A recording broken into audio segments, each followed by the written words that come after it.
Hello and welcome to the ones who think but do not know. I'm your host Curtis Rulton, and I'm here with my co-host Robert. So, I'm going to introduce it since last time it didn't work. We are reporting. Well, reporting? Are we reporting? No.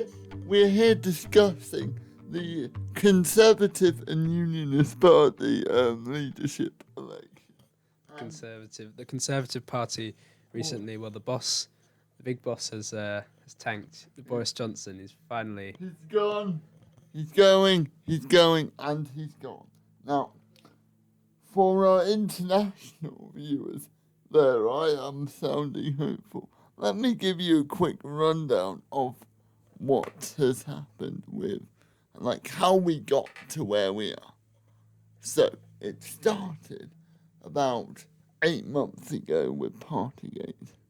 Now, Has it already been 8 months? well, I mean, it felt like years, but no, but since December, so my maths, 8 months, 9 months. oh, fair enough. 9 months, 8 months.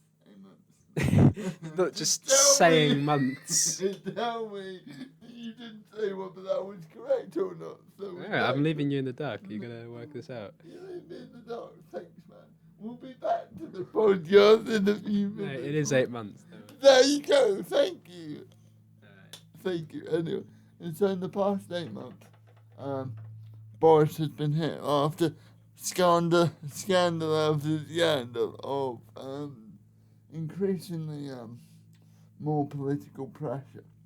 Well, he's a man for scandals, right? We've got to just set the background of it. I mean, Boris Johnson. Boris Alexander the Pfeffel Johnson. If anyone dredges this up years later, that the survivor of the wallpaper scandal, or was it the Downing Street flat scandal? What other scandals did he survive? The whole all of his family marital situations, which we will not comment on here. Liberal view on Yeah, let's not. conservative values. He's not here to defend himself. No, but it's just the point that, the party of old-fashioned values. Okay. Let's I'm just making a point. all right. As you do. Boris Johnson then he survived innumerable scandals. The Durham affair, COVID issues. Yeah, and but it was Partygate, but there was actually Pincher that popped the politicians' bubble. Oh! You broke the piece. Anyway, the parties, yeah, the Partygates were. Come on. The parties were already coming out, Partygate, and Boris had been. Pincher was The revelations that, as they call it on the news, that Boris had actually been partying with his cabinet, or at least with civil servants, on several occasions during the tightest lockdown restrictions. the laws that, and it was the thing that he actually got prosecuted for. Emergency, because they were emergency laws brought in by the government to deal with coronavirus. There was no oversight, or was there even a vote? I don't recall. There's during the time of limited legislative time of national crisis, very hastily passed laws, which Boris Johnson supported, right, and then broke. So. And then got fined for by the Metropolitan Police. And that's the sort of thing in Britain that gets people worked up. People wait for this sort of thing in politics. He's broken his own rules. That's the kind of thing. Like we're kind of old-fashioned in the way that we're this very kind of old-fashioned view of honour. Do you not think? No, I don't think it's old-fashioned. I mean, if you look at people who've had government jobs in various points, if you look at Walpole or during the Navy, I mean, who was it in the Navy? Is it Pepys? Where they had the kind of lifestyle that Boris sort of enjoyed about Wes, really. Yeah.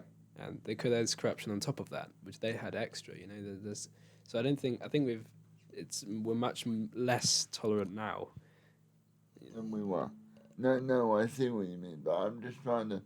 I think old-fashioned is the best word to describe it to the viewers, even though it's not old-fashioned. Well, we love a scandal. We love the gossip, don't we? Oh, I know. And if it's on the news, right? If it gets on the news, any form of hypocrisy goes on the news, then it's going to be plastered there for months. And, the tabloids love a rhyme. They love a gate. Party gate. Beer gate. Kia gate. Everything's a gate. You know, is it Keir Starmer? You know, more like The back gate. back The gate, front gate. Durham gate. What other gates were there? There are many gates. Let's not go over. No. Yeah, so it was, and we honestly didn't, to put this into perspective, I really didn't think he was gonna go, did you? Like, we I had thought- many discussions. Well, the Ukraine crisis, right? kind of saved him because he kind of became like Anyway, to take a stand. position Take a himself stand. as they kind of, hey, you can't get rid of me because there's a war. There's a war on. Unless And Neville Chamberlain, yeah, that was you know, he just but why not? Like, he kind of held the government MPs hostage by the whip, who happened to be our old friend Chris Pincher, and he was. I think I should handle this one. He was, it turned out that he was. he was involved in some rather Look, there were serious allegations of a sexual abuse. Yes, there we go. Yeah. And so sexual misconduct. this led to Well, just before that, just going before that, there was already a confidence vote like the month before, in which I think it was over a quarter of his MPs voted against. So his power base had already shrunk. Yeah. Is what I'm saying. But once it, but like, so he was kind of a deceased man walking. Yeah, I mean the Pinchergate. Are we gonna call it that? Yeah. Pinchergate was that's a terrible term.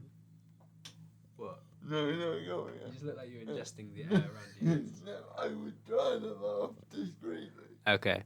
Well, this was the last gates of Yeah, when Boris. When it came out that he said, "Now this is not confirmed, but everyone resigned over it being not confirmed." So people are like, it's not confirmed, but I'm going to resign it. So they clearly believe that he said it, but they're like, oh, it's not confirmed. So, I'm gonna disclaimer what I'm about to say.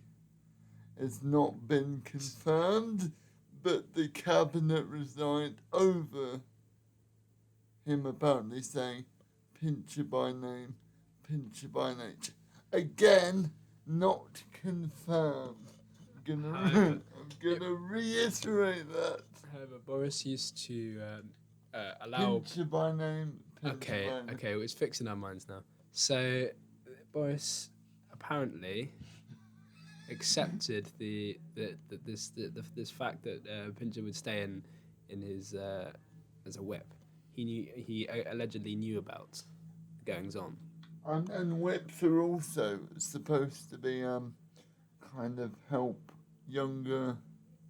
You know, they're supposed to be like kind of quite a trusted member of like the welfare of MPs. You know, like kind of within the party anatomy.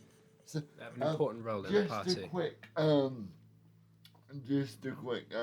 what's it called? Glossary. A whip is kind of the party manager in the legislature. A bit like the general secretary, if you will, of the party, but not the leader. They deal with recruitment people who. Well, no, they deal with the people who. Discipline within the party is one of their functions in the House of Commons. Don't vote against us, otherwise, well, or else. Reprisals, basically. Kind of sinister with Chris Venture and all that. Yeah. Yes. Well, one of the previous whips, I think, had a tarantula on his desk, so that it takes all sorts.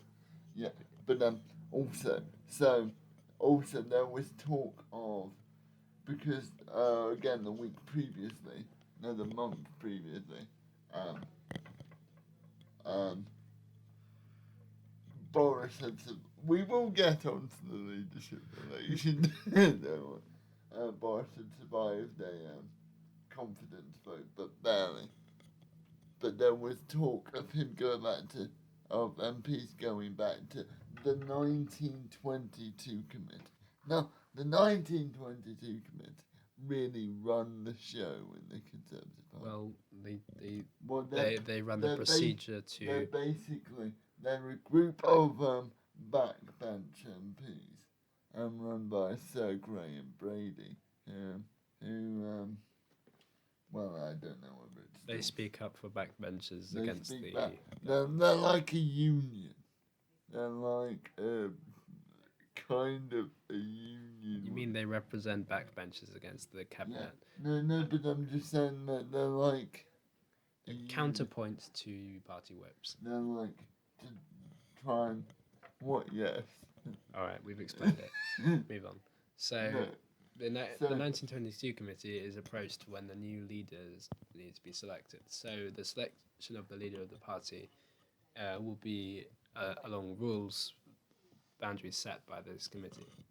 Okay, now, so it's a massive blow to British, to the government when in British politics, when a chancellor resigned, because the chancellor is like the membrane of the they're the number two after the Prime Minister. Yeah, and it's a damning indictment.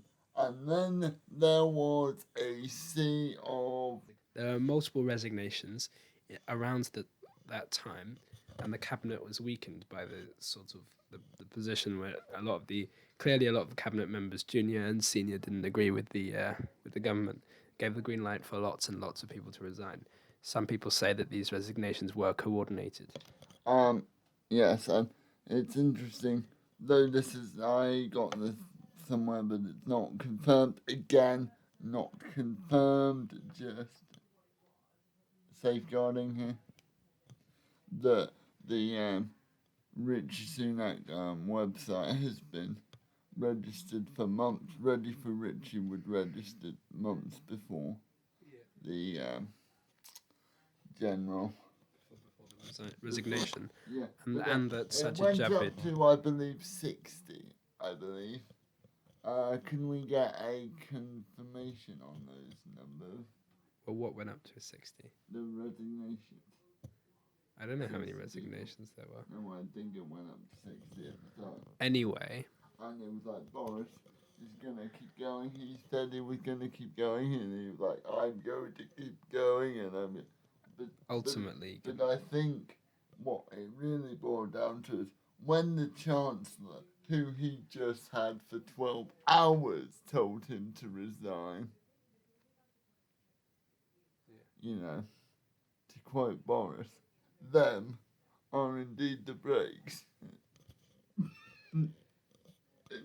So, Boris, obviously, very soon after he had said in Question Time, I'm not going to resign, he then made a speech in front of 10 Downing Street saying he will resign.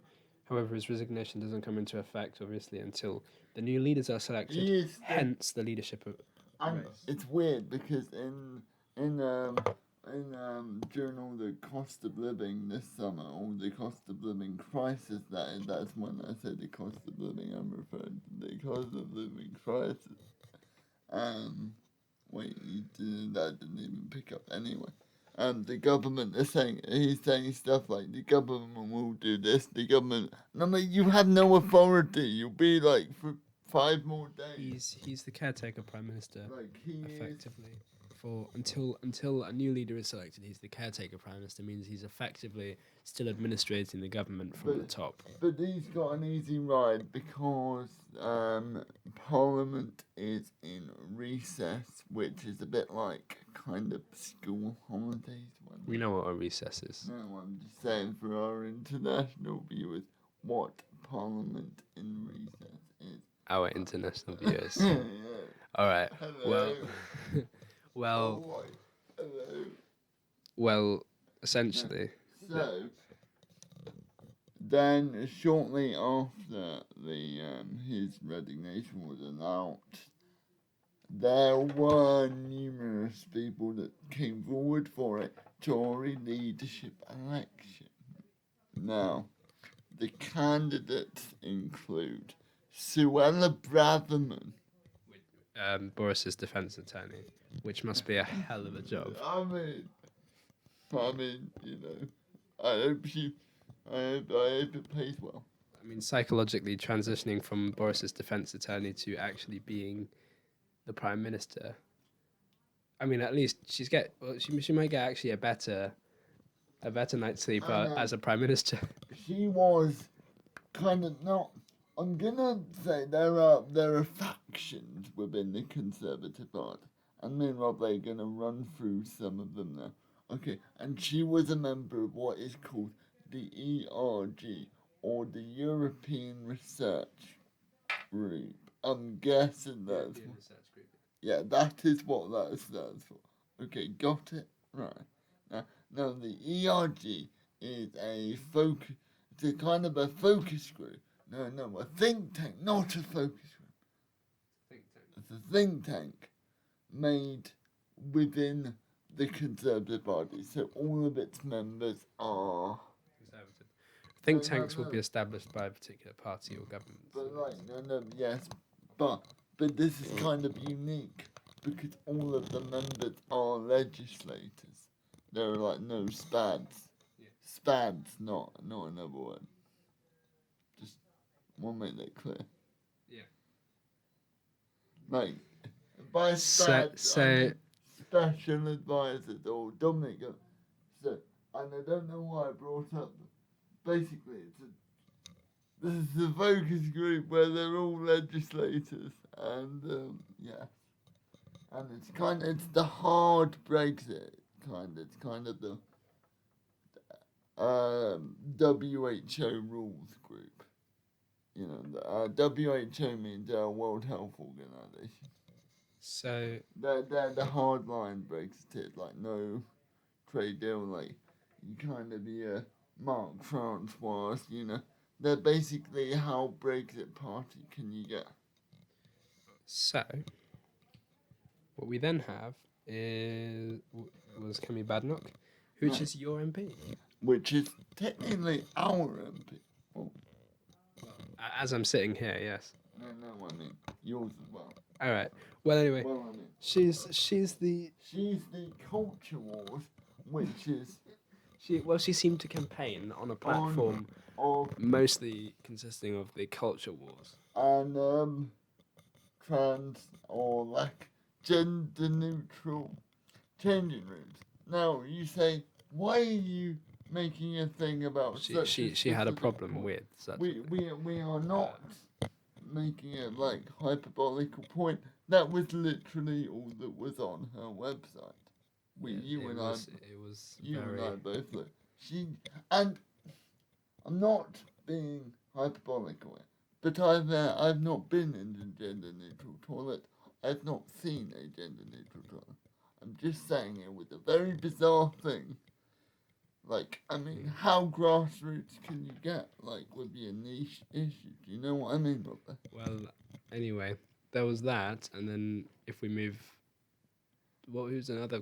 Penny Mordaunt for a while seemed to be doing. It's a lot more about the leader, and how did it go? It should be more about the ship and less about the leader or helmsman. She's she's Navy. Yeah, you'll notice during leadership a lot of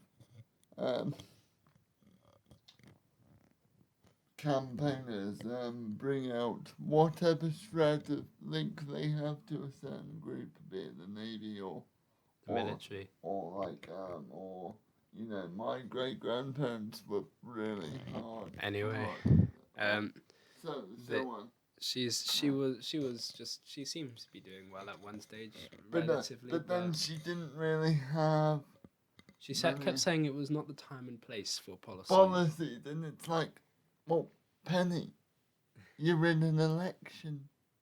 Yeah. Policies. You will have to outline policies, if not state them explicitly. That being said, I mean, kind of you're damned if you do, you're damned if you don't. Because if you say a policy, the media and your opponents can go, aha, policy, this is wrong, that's wrong. But if you don't do a policy, you don't say what your policies are. So it's kind of a double-edged sword. But also there was Tom Tugendhat. Speaking of people who use their military connections, like honestly, now I'm not being hyperbolic on it. Again, he did basically mention every question. When I was in Afghanistan, okay, Tom, we're talking about tax.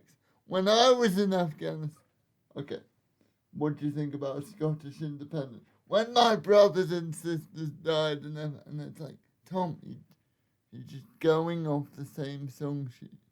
Yeah. Also, he's from what we would consider the One Nation group of Tories. It's more of a general ideological affiliation as opposed to an outright. Yeah, it's not like the ERG, which is an actual organisation with a website and an address and all those. Yeah. The One Nation Conservatives are a group of moderate conservatives. They would be considered to the left of the party. Now I'm not saying the left wing. Well, generally they are your moderates. They are your Cameron Osborne. They are your kind of. Incidentally, Jeremy Hunt, who was also running in the campaign, He was also a moderate. Running. He was, but he really. He walked and then fell over. He was also a moderate. Now, I don't know whether there was vote splitting between him and Tugendhat. I think he was a bit of a dinosaur. I don't think he showed up on most people's radars after the coalition and the Cameron years. I think he just sort of went underwater at that point. I mean, he ran against Boris. His campaign, all of his campaigns basically ran out of public steam. I think like a few years ago, basically. He seems like a Tory from a different time, from kind of the early 2010s, but back when the Tories were a lot more moderate, Like, I think the One Nation pool is getting a lot smaller, you know what I mean? Kind of your Osbornes, your David Cameron, your Rory Stewarts. They're a smaller group. Well, this doesn't just mean moderate. I mean, it means people who, they have particular ideological commitments. But we'll move on to another candidate, who else do we have? We have Nadeem Zahawi. Didn't really. He is the current Chancellor. He's the current Chancellor of the Boris loyalists forever. Creator of YouGov. Yeah, he created YouGov. He's been on Boris's side since the inception of Boris's campaign. Seemingly, he's always been back. No. I mean, in the Conservative leadership election, he supported Dominic Raab. That's true. He was a bit like a kind of a businessman who turned politician. And they are quite prevalent within the Conservative Party. I mean, talking about another businessman or another banker another businessman / chancellor, in this case a former chancellor, Richie Sunak. Now, have we We've talked about everyone else. I think we so. can go on to the main two, right? Genuinely, No, I think we've got it. have I missed anyone? No. Penny Mordaunt just didn't have policies. Anyway, Rishi Sunak was, as well. He was the chancellor. He resigned, as we've said. He's got this kind of very, I'm gonna use the word loosely, trendy, but he's always doing internet videos and things like that. He was kind of, for a long time, tipped as Boris's successor. One of the youngest sort of 42, so that's quite young in cabinet and conservative terms. He rose really quickly through the ranks. He entered politics and suddenly he just seemed to go up and then became chancellor. So he's got some capabilities, obviously. He was hired very quickly. His policies, will run. Like he's very, he is very slick. You know, like he's always what making people would videos. consider slick. Now, he considers himself an underdog. Now, which is strange. We've seen the underdog video, and it's a bit of an oddity, isn't it? Incoherent, but there. Hard to ignore, but it's strange. Like, what with the... We added to the 19,000 or so who have watched him wielding a bazooka, saying he's the underdog, and with a Cockney sort of bloke in the background talking about the fundamentals of life and work. And it was very strange. One thing I'll tell you, mate, is you gotta have an underdog. It's like, what is that? Well, he went back to his grandparents to say he had a I thought it was a Joe parody. I did. He went back to his grandparents on his website and said his grandparents were not very well off. And we thought, well, wow. But underdog. Look, I'm not saying you have to be really, you can't be a leader unless you support. That's not what we're saying. It's just, you know what I mean? It's, I don't know what he's trying to prove with the Cockney accent and the underdog and the... I don't know. I mean, maybe because he's slightly down in the polls. Yeah. I mean, he's quite a lot down in the polls. Yeah, actually, I think it was the way Rishi Sunak was on was far below far below Liz Truss at the moment. Although when the campaign, in the early part of the campaign, he was 30%, I think, up on the in terms of the betting odds, he was 30%. He stayed very high up in the polls in all the kind of popularity contests you might find. But suddenly, Liz Truss is ahead of Sunak. Just came out of nowhere, according to YouGov, which actually, ironically, Nadim's how we set up. Look at us making the links here. I mean, yeah, I mean, Radio 4, just, yeah. So if Paxman wants a day off, Liz Truss leads Rishi Sunak at the moment by 62% to 38%. That is a healthy lead. 62%, right? That's a lot. It's not double, but it's a lot. And it's very strange. So if we look at... Because, now, before we... I'm going to be honest with you guys. Before we went on this... no, go on, Robleh. You say what you guys say. Well, according to another YouGov poll, Truss scored the highest in terms of the public confidence in the following policies. So law and order, education and levelling up, whereas Sunak scored the highest on the economy in general and the cost of living.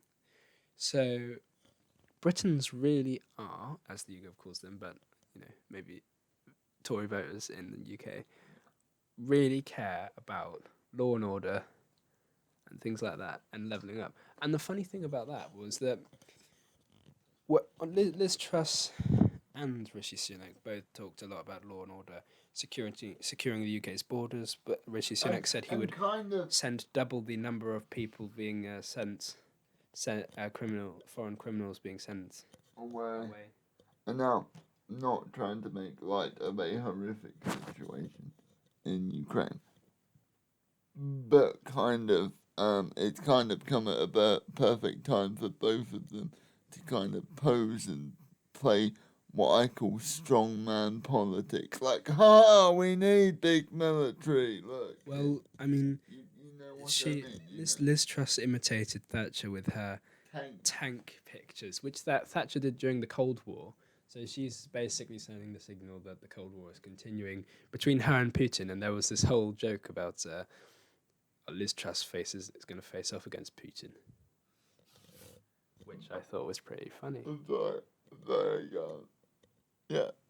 So we'll see how that goes.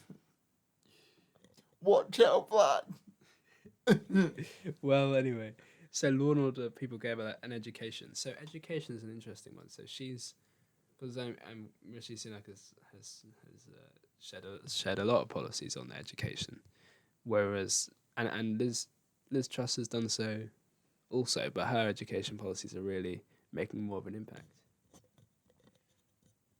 But also, it'll be interesting to see. Now, this is just an abstract thought. Is just because we went on to the Sunak website and he had policies, and we went on to the Trust website and it was just vague. No, it was vague. Now, I'm sure we weren't looking in the wrong place. Genuinely, it was really vague, wasn't it? The policies. I think she's put them in different places. There's the Twitter, then there's her website. Obviously, these are not the only places to put policies. But the policies she did present seemed to be about boosting the economy, supporting it, children in education, so on and so forth. But Rishi Sunak with the economy, his policies, you said they didn't really stack. Well, I just thought it was interesting. Rishi Sunak is leading on the economy, well, right? which is understandable because it's what ex-chancellors tend to do. She's kind of leading on foreign affairs. He's leading on economics. So I mean, it's kind of you expect that on like kind of a cabinet rumble, if that makes sense. You expect that they'll, play to your brief. You know what I mean? Yes. So Rishi says Rishi Sunak. I don't know why we keep calling them by their first names. It's aggressive campaigning by them to present their first or ready for Rishi. I'm it's like. Are you ready for Rishi? I'll take that as a no. I'll take that as a no. My silence speaks volumes. I'm ready for Rishi. I'm ready for Rishi. All it's, journalistic impartiality. Way. Anyway, the energy price cap was set to rise above 3,000 this winter, which he mentioned multiple times in his policy on the economy. He's setting up a radical policy, Sunak's radical vision for the economy. He said that the energy price cap will rise above 3,000 this winter, which is actually more of an average than even a cap. I mean, it's not the highest possible. It's actually more like likely highest prices. It's not necessarily they can't go over this limit. So 3,000 is a lot, right? On a household. So he says that he's going to essentially cut or scrape off VAT 160. He says he's probably going to take off 160 off the VAT. That's for each family, not like the whole country. Yeah. That's sort of a drop in the ocean. In terms of that 3,000 is not the VAT. That's the whole energy price cap. But if you add the VAT onto that, and then take off 160. That's not much. And also, he said he just hopes the economy grows. Okay, so he's planning to. He's very. He's taking a very. Sorry, did I? No, that's all right. No. He's taking a very. Sorry, no. If you have more to say on VAT. No, that's all right. He's taking the very Thatcherite stance, don't you think, on his on his sort of keep borrowing down, on his plan to keep borrowing down, keep government spending down as much as possible. He can't square that really with the current situation. He has to increase public spending. He thinks in certain areas such as in education and science. He's trying to invest in the economy.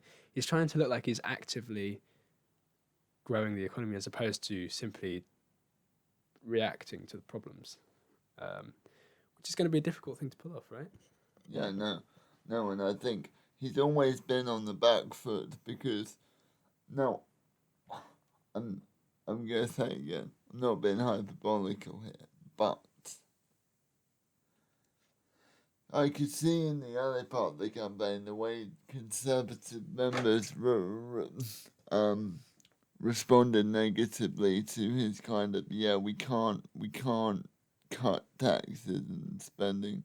You know, like he's kind of right now we can't take the ideal path. Kind of what I call limited realism. Like we can't take the absolute ideal. Because he blamed the scenario that we're in. And he said, look, things are very difficult at the beginning of the campaign, or at least these were my impressions. At the beginning of the campaign, even carrying into the debates, the leadership debates, he came across saying things like, this is a very difficult situation. There's no easy way out. And then I think he heard the cricket noises and just went, we are going to turbocharge the economy this much in science. We're going to put that much in VAT. We're going to invest this much in small businesses, farmers. We're going to support all of these people, and we're going to solve everything. Don't worry, Rishi's got it. I'm ready. Are you ready for Rishi? I'm ready because that is basically what. No, because that was the big differentiating point between he was the fiscally conservative, but he had to shift. Yeah, no, but he was fiscally conservative, but realistic in the scenario. Yeah, I mean, you can only be anything to a certain degree. You can't take a too radical stance when things are. No, but what I'm saying is, that was the only real differentiating point I could see. But there was a big one, and that was I was like, okay, he's gonna be the spending guy. Well, we've seen bless him, it's really going on. We've seen that there's a debate almost going on. What is actually fiscally conservative? What's your general summary for fiscally conservative? In a sentence or two, what is that? Kind of cuts in what they consider excess, but never the military. So cut excess government spending in certain areas. Yeah. And then what's the general plan? Outsource as well, To the market, outsource certain roles of government. Outsource certain what I call parts of, kind of cuts the government anatomy. Cuts the remit of government departments. Small government. And then they also try to cut taxes, especially on what they call the wealth creators. So these would be the big transnational businesses. However, there has been a shift.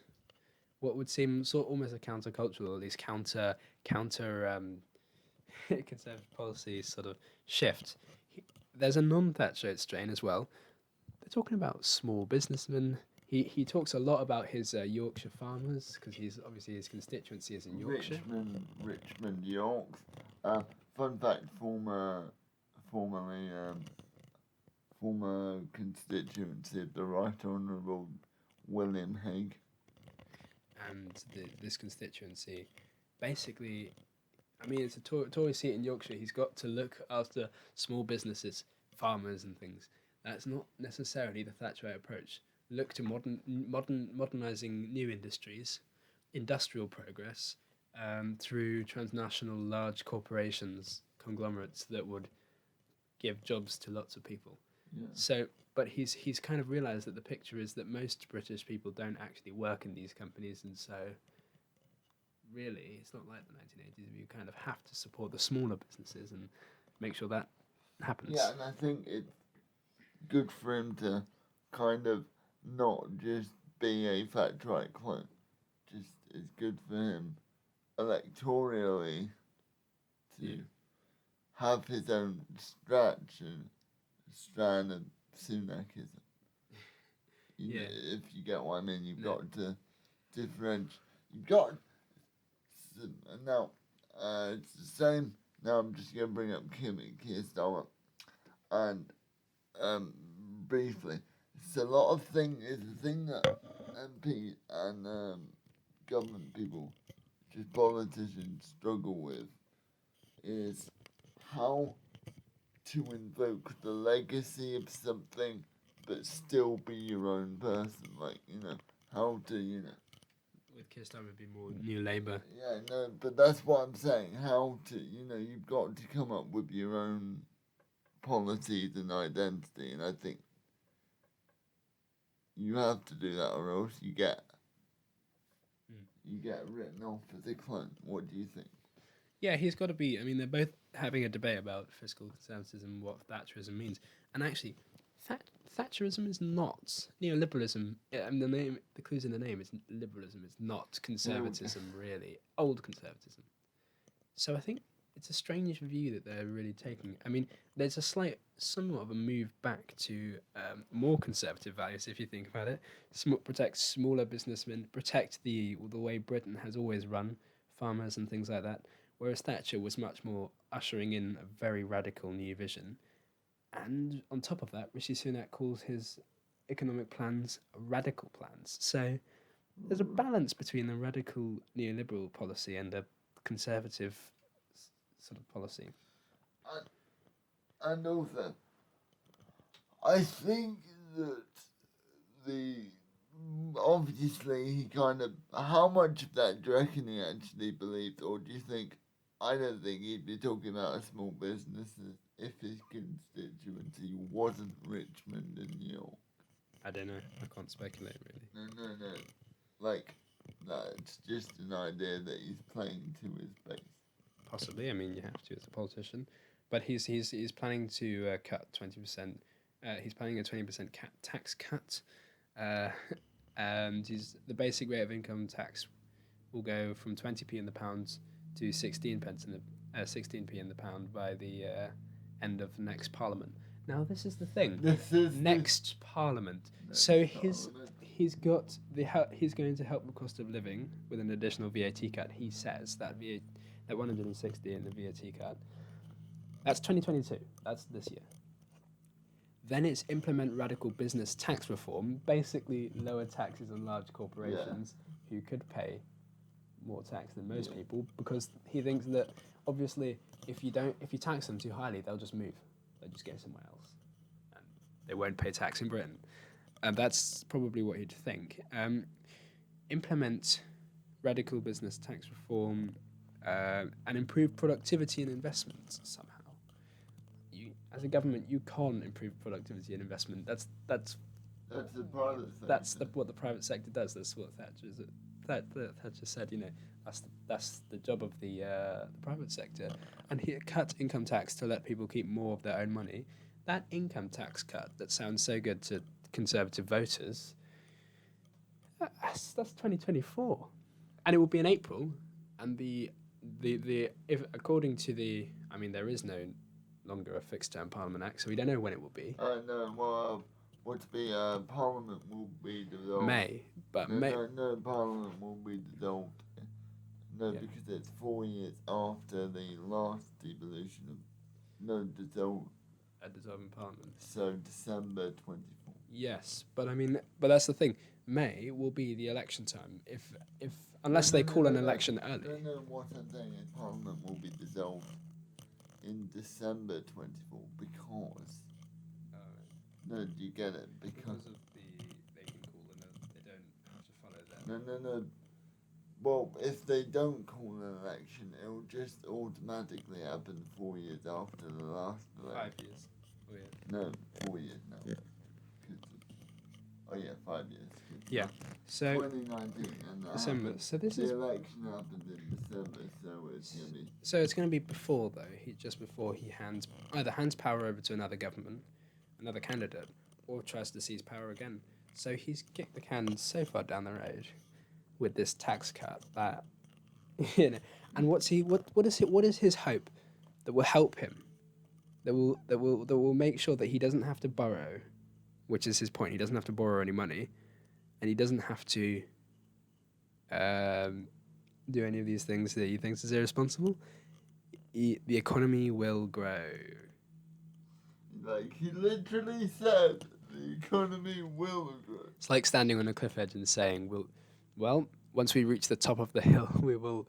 It's just before a recession, or by most estimates, even the Bank of England is warning in terms that it doesn't use. It's usually moderate terms, right? But it's warning with very harsh terms of just a massive recession, and he's expecting economic growth to deal with the rest of the money that he'd need to borrow. I don't see this really working. Yeah, I mean, he just said the economy will grow. Get no indication as to how. There's only two ways our government is going to make money: borrowing and tax. Cut tax and don't borrow. How is that going to happen? Economic growth, which is not about to happen. And how do you make does he know? And how do you? He does know because he's the chancellor. So anything he does say, which might not be accurate, is not because of lack of. I mean, he knows more than we do about the economy.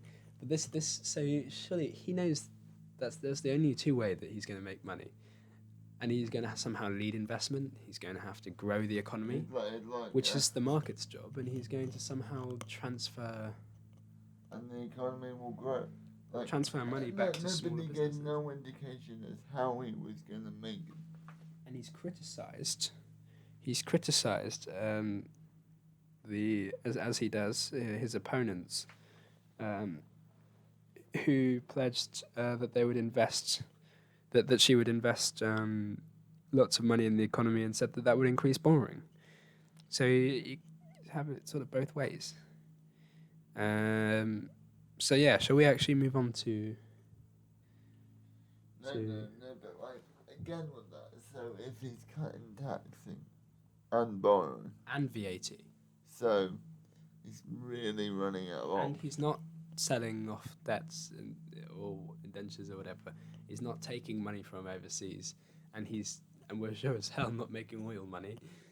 And he's actually also admitted that in one of his lectures that business investment in the UK is behind the OECD average, the average for these developed countries, and it's just very strange. He's cut. I don't know what he's planning. Well, he's cutting civil service jobs, or at least the government plans to cut civil service jobs, which is part of that vision of streamlining the government, less government, smaller government, fewer people actually running things, maybe a few hundred compared to a few thousand you would have in all the committees in government, really reducing the size of the personnel of the state anatomy of the executive's bureaucracy, and that hopefully they're saving money off that. But if they're saving money and doing less, even then, that is not. Even if they cut 1,000 jobs, that's like what little money they will save. Again, will be a drop in the ocean. And anyway, I mean, cutting the bureaucracy is not necessarily a bad thing. If you've got a way to restructure the bureaucracy itself, otherwise you're not actually. I mean, yes, you're cutting jobs. You're doing fewer jobs, basically, unless you can restructure the whole civil service and Whitehall. And I mean, shall you move to Liz Truss, who's got her anti-Whitehall house planning policies as well. That scared me when I first read that. I was like, oh god. Yeah. She says the Whitehall shouldn't be deciding certain things such as local planning. You know, I know. I thought the council did that already. well, yes. It's She's funny. saying that there's It's funny. central. It's funny how she said Whitehall shouldn't be deciding that. Oh yes, but should the Scottish Parliament get a say on independence? Oh, absolutely not. She's not talking about independence. She's talking about housing planning. But I'm saying the hypocrisy.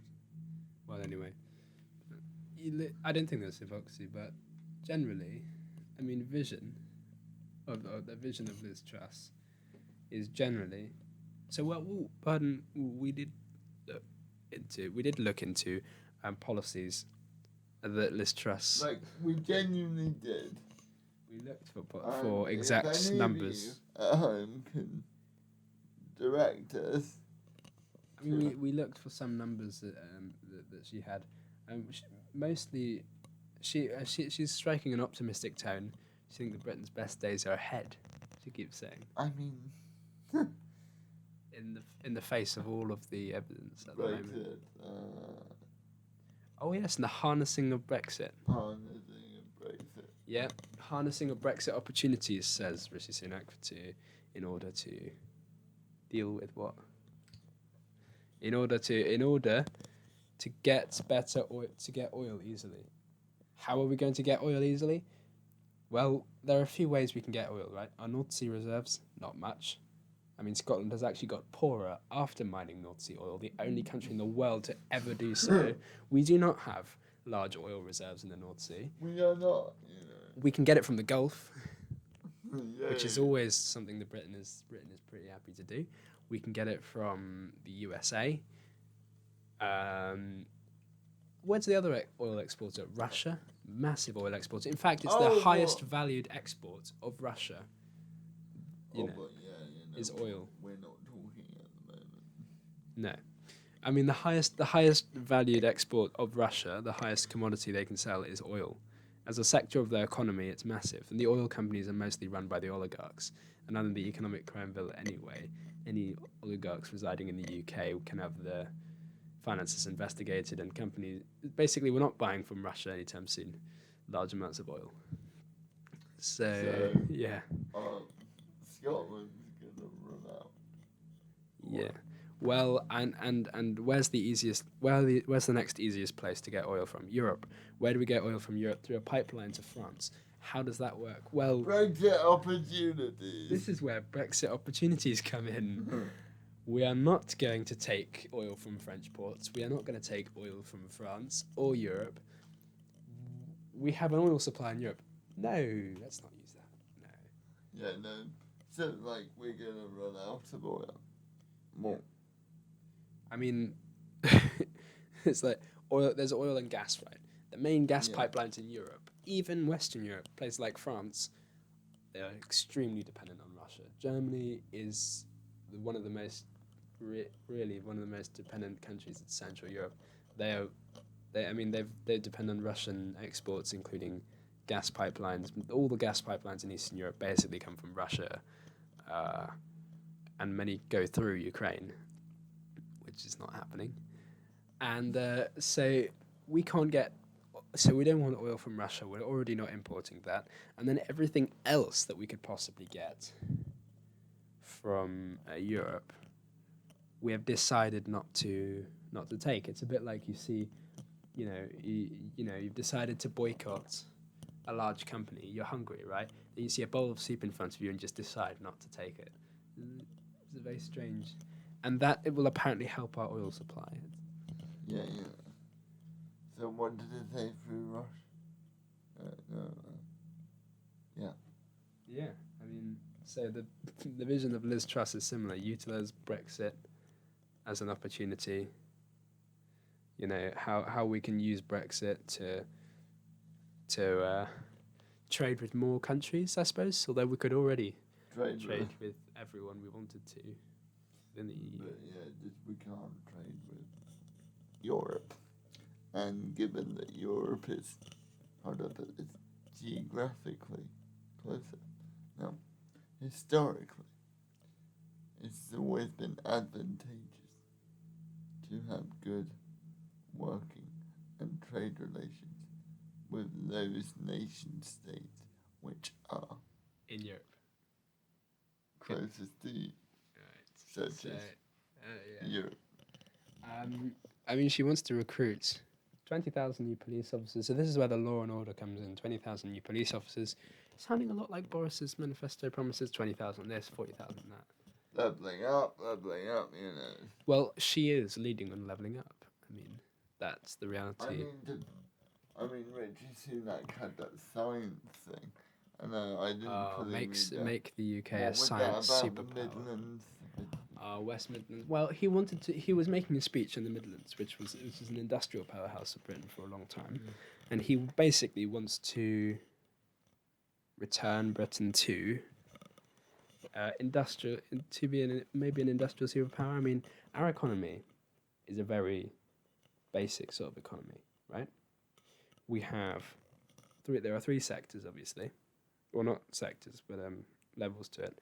You know, there's the first one. There's not many people work in that one. So you've either got your third sector, which is the digging up of resources, basically manufacturing of things, digging up of things, the production of actual things, goods, right? Then you've got your service sector, and then at the top was what he's talking about, science and technologies and things like that, development, which actually Britain's highest valued export is science and technology, other areas, just like much of Europe. Yeah. But we used to be industrially very powerful. Back in Thatcher's time, for instance, we were producing loads of. I mean, we moved from coal to other sources of fuel, but we were steel producers, shipbuilding, all kinds of things, armaments, aviation. I mean, transport is another thing that we're exporting. Things like planes and whatnot. But we don't really produce. We don't produce things really. I mean, the Germans produce cars. The Germans have a much more balanced economy. They have loads of production than creating finished products such as cars, televisions, all kind of the things that we use. Yeah, I'm trying to think of made by German, and even anything you can say from furniture to the newest technology. The Germans are creating durable and reliable sort of technology, and then they've got the service sector, and they've got a large service sector.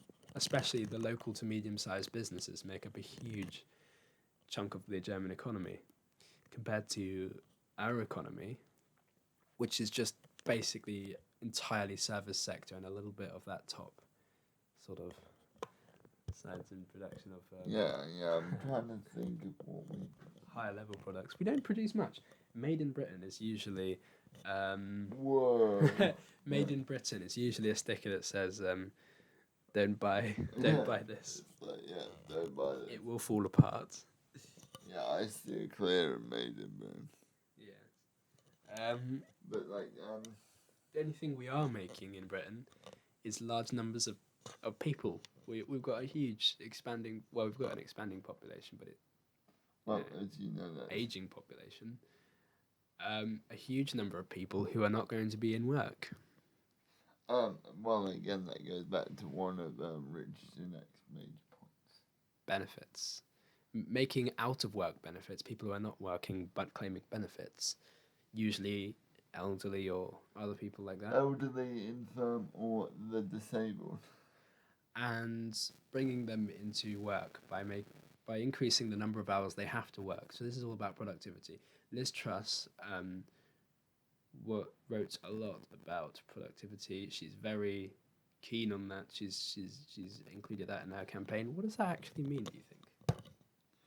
I don't know. I mean, what was that book they wrote? Britannia Unchained. Now, she didn't write the chapter about productivity, but have you read it? I haven't read Britannia Unchained, although maybe I should have done for reading for this. But I don't know. I think we paused the podcast right now. Back 2 days later. Yeah, no, Britannia Unchained. It was a small kind of leaflet about how Britain could really change its fortunes. And they keep saying be productive, and it's like, what does that mean? How?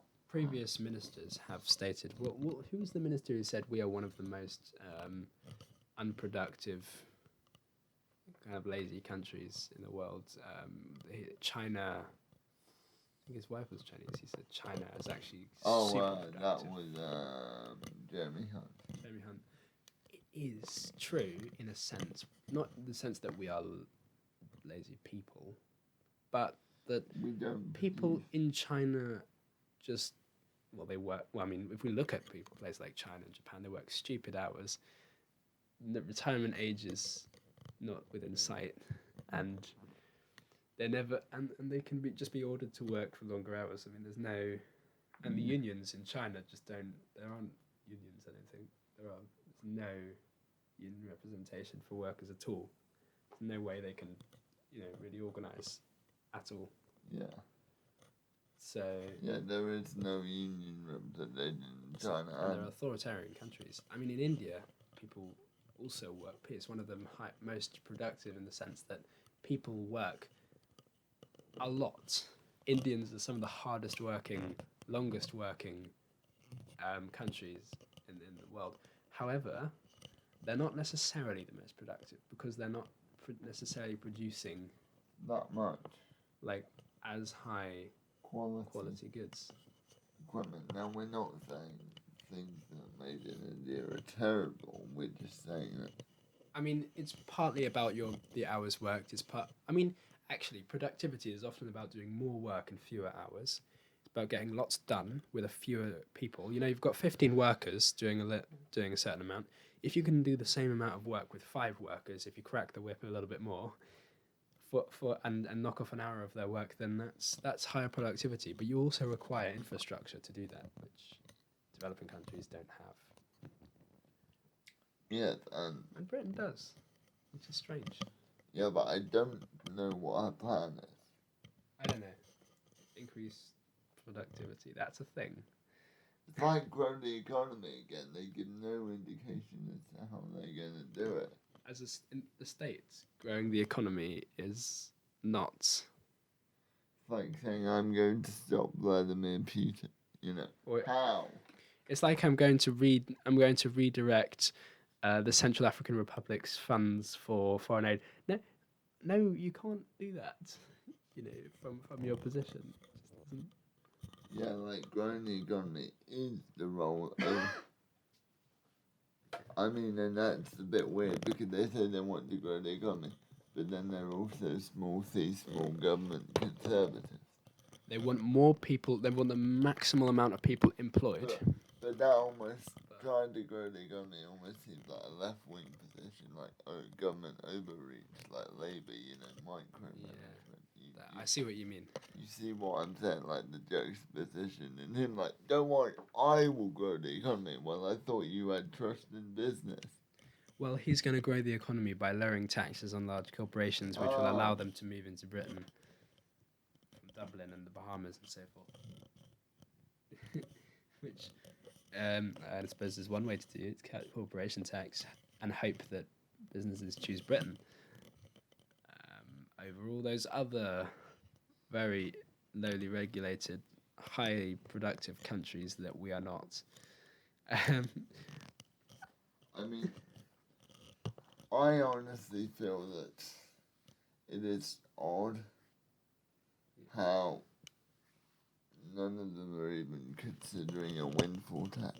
Well, I think the government did U-turn on that and implemented what was essentially a smaller windfall tax. And Labour had to sort of drop the criticism then, which was that was the plan. Yeah, but Labour were quite late on the economy. Let's not get into Labour because there's another kettle of fish.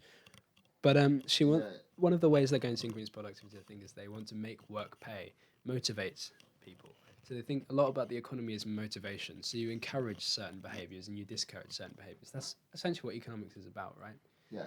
You encourage hard work by letting people keep more of the money they would have from hard work. That is cutting taxes, which is the only way the government can make money to invest in companies in the first place. Are you going to invest in companies or are you going to let people keep more of their money? Yeah, it's strange. And so cutting taxes, reversing national insurance for Liz Truss, stopping the corporation tax hike, which is being planned by the government at the moment, which is strange because she's still in the cabinet and she's now, because collective ministerial responsibility, I think, is somewhat suspended now. They can actually criticise current government policy and say they would do things differently while still in the cabinet. And in Britain, this is a strange thing. Yeah, and it's a strange thing considering she didn't resign. Yeah. But she's like, I don't like what you're going to do, but I'm not going. Yes. I don't like it. Well, there's no point, is there? Because she thinks she's about to take over. And if the polls are anything to go by, she will be. So there's a mixture of dynamic centre and powerful localities. So she will scrap Whitehall imposing housing targets and so on. Let communities choose more, that's...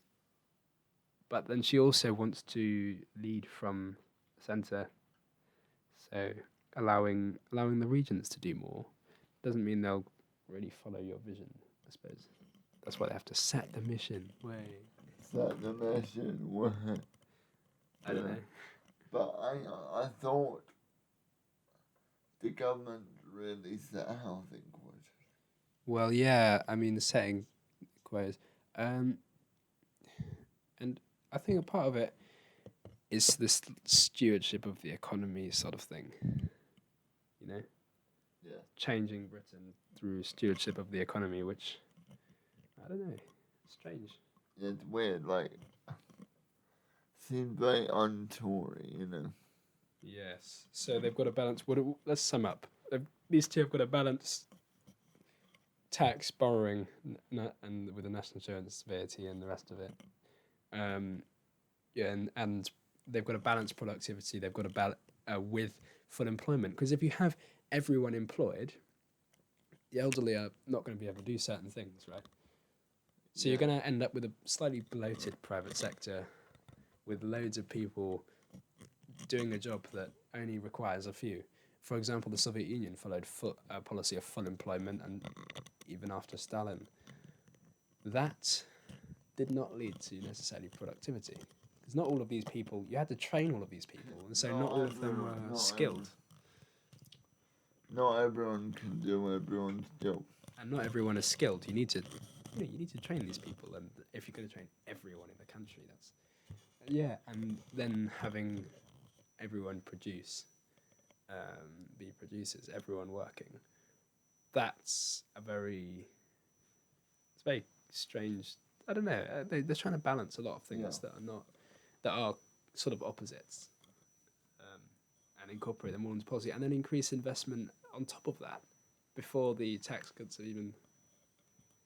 I don't know. It's very strange. Yeah, it's weird. It really is. Well, we'll see this policy materialise over time. Well, that was a large section on economic policies. We could go further, but it's... I think that's enough. No, I think we'll keep going for a bit. Well, yeah. Do you want to sum up anything? Your thoughts on? I honestly think, I honestly think that this is a 2-horse race. But it's really Liz Truss is going to hopefully not hang on. Do you think Liz Truss can sink so low in the polls after a week? Because we've got a week now for her. At time of recording, it is shortly before they take over. Well, it's the 30th of August. 2:00 on the 30th of August. And so we've got a week minus a day. We got a week minus a day of the final push to the Tory. Which is why we see that aggressive campaigning, don't we? Aggressive campaigning. And literal aggressive campaigning with a rocket launch. I mean, we've got the underdog videos coming out. Rishi Sunak is looking more and more desperate to recover his lead. And which is weird because, honestly, they're just vague suggestions of policies. I mean, he was leading until some weeks ago, and it just... What? Something happened. It's plummeted. I know. And now Liz Truss looks like she's actually going to take over because in 1 week, he's going to have to reverse, you know, the differential between them, right? 38, wasn't it, to 60, 62. 62 to 38, and he's got to reverse that before the leadership ends. That's crazy. Reverse that or just. But then again, our polls are always correct. Not necessarily. Often polls lean heavily to one side, and the effect is that voters go, "Oh my God, Liz Truss is almost certainly going to win. Maybe I should back Sunak." And because if someone's looking like they're really ahead in the polls, often it leads to a swing where people go, "Actually, I'm not so sure about them." And they rebalance the polls. Yeah, I mean, we'll see. I think it could be surprising. What do you think? It could go either way. I mean, polls are not always the right way to go, but we're dealing with a small group. I mean, in terms of sample size, Tory membership, although it's grown just before the leadership contest. I consider joining. Yeah, I think they have the Labour have always had the highest sort of membership, but now lots of people have joined the Conservative Party to vote on this. Yeah, I mean, I remember Rory Stewart said on the brilliant Restless Politics podcast. Yeah, we're plugging them now. You're welcome, guys. You're welcome.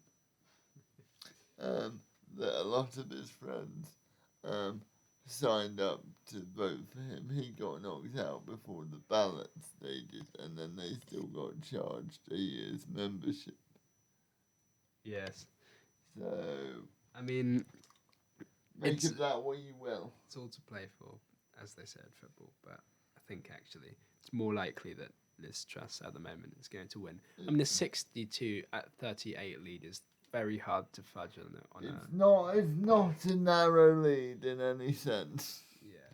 Well, which is the moral of this story is vague ideas, not policy. Just put vague suggestions. Vague suggestions, and be very hawkish in terms of immigration and law and order. And even attacking our nearest allies like France. Like, the jury's out on that one. The jury's out on whether they're a major ally. I mean, what are you trying to do? Let's start the fish wars. The fish wars between France and Britain. Yeah, start Cold War 3. This time it's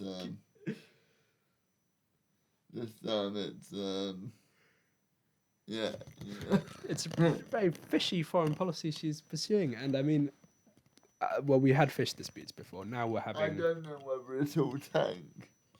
Yes, it just the tensions of the channel. I don't know why we're pursuing that sort of stand. And yes, and I think being hawkish against Europe works well in the Tory, but modern Tory party, Euroscepticism seems to win lots of support. And I'll admit,